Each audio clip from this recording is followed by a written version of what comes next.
अस्सलाम वालेकुम। उम्मीद है आप खैरियत से होंगे। तो आज के लेक्चर में हम लेवल्स ऑफ बायोलॉजिकल ऑर्गेनाइजेशन के बारे में डिस्कस करेंगे कि लेवल्स ऑफ बायोलॉजिकल ऑर्गेनाइजेशन क्या है। इनको हम डिटेल के साथ डिस्कस करेंगे। तो आइए देखते हैं। तो लिविंग ऑर्गेनिज्म जो है ना, ये मुख्तलिफ पार्ट से बने हुए होते हैं। लिविंग ऑर्गेनिजम्स के जो बॉडीज़ होते हैं, इनमें मुख्तलिफ पार्ट्स होते हैं और वो पार्ट्स आपस में ऑर्गेनाइज होके एक ऑर्गेनाइजेशन बना देते हैं, आपस में अरेंज होके एक ऑर्गेनाइजेशन बना देते हैं। और जब ये ऑर्गेनाइज होते हैं तो एक मुकम्मल बॉडी बना देते हैं।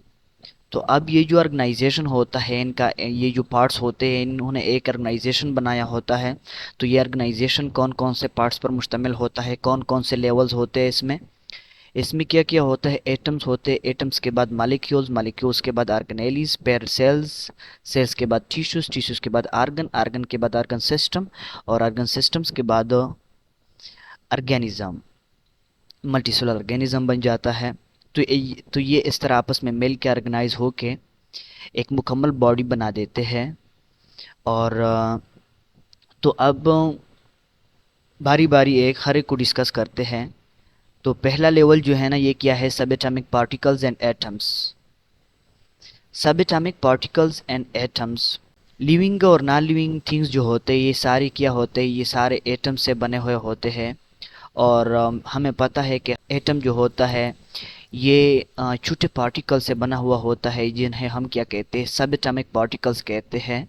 और वो क्या होते हैं, इलेक्ट्रॉन्स, प्रोटॉन्स और न्यूट्रॉन्स, जिनसे एटम बना हुआ होता है। इस वजह से इनको सब एटॉमिक पार्टिकल, एटम से भी छोटे। अब एक बात और, इसमें एक और बात आती है, बायो एलिमेंट्स। बायो एलिमेंट्स का मतलब, बायो एलिमेंट का असल में आसान अल्फाज में अगर मैं बता दूं कि बायो एलिमेंट्स जो होते हैं, ये वो एलिमेंट्स जो लिविंग ऑर्गेनिजम्स में होते हैं। जो लिविंग ऑर्गेनिजम्स में होते हैं उनको हम बायो एलिमेंट्स कहते हैं। तो आपको पता होना चाहिए कि ये जो लिविंग ऑर्गेनिजम्स होते हैं, ये 16 काइंड्स ऑफ एलिमेंट से बना हुआ होता है। ये ऑर्गेनिज्म का जो बॉडी होता है, लिविंग ऑर्गेनिज्म का, ये 16 डिफरेंट टाइप ऑफ एलिमेंट से बना होता है। जिनमें 6 जो होते हैं, 6 वो क्या होते हैं, वो बहुत इम्पॉर्टेंट होते हैं। वो 99% क्या बनाते हैं, ऑर्गेनिज्म की बॉडी बनाते हैं 99%। और यो बाकी जो रिमेनिंग 10 टाइप्स ऑफ एलिमेंट्स होते हैं, वो 1% ऑफ द ऑर्गेनिज्म बॉडी बनाते हैं। 99% ऑफ द बॉडी जो बनाते हैं, इसका मतलब क्या है, इसका मतलब ये है कि ये बहुत इम्पॉर्टेंट है।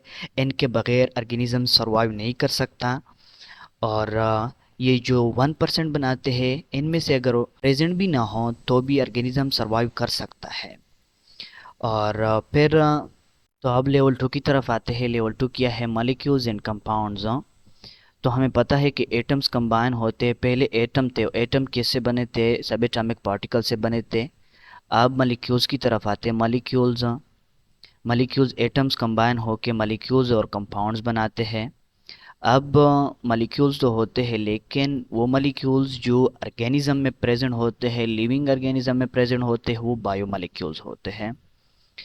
अब बायो मॉलिक्यूल किस तरह बनते हैं, बायो एलिमेंट्स आपस में मिलके बायो बायो मॉलिक्यूल्स बनाते हैं। और साथ में ये जो बायो मॉलिक्यूल्स होते हैं, इनके दो टाइप्स हैं। एक है माइक्रो मॉलिक्यूल और दूसरा है मैक्रो मॉलिक्यूल। मॉलिक्यूलर वेट के लिहाज से इनको तकसीम किया है 2 टाइप्स में। ये जो माइक्रो मॉलिक्यूल्स होते हैं, इनका जो मॉलिक्यूलर वेट होता है वो लो होता है।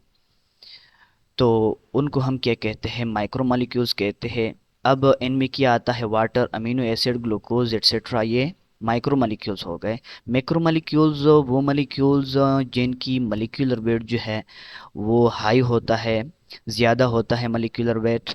तो उनको हम मैक्रो मॉलिक्यूल्स कहते हैं, मतलब बड़े molecules.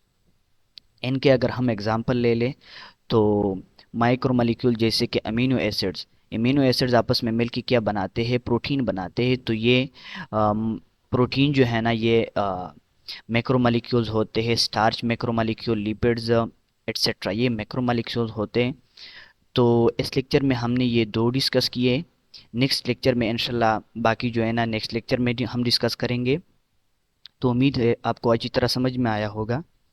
Thank you for watching और सब्सक्राइब करना मत भूलिए।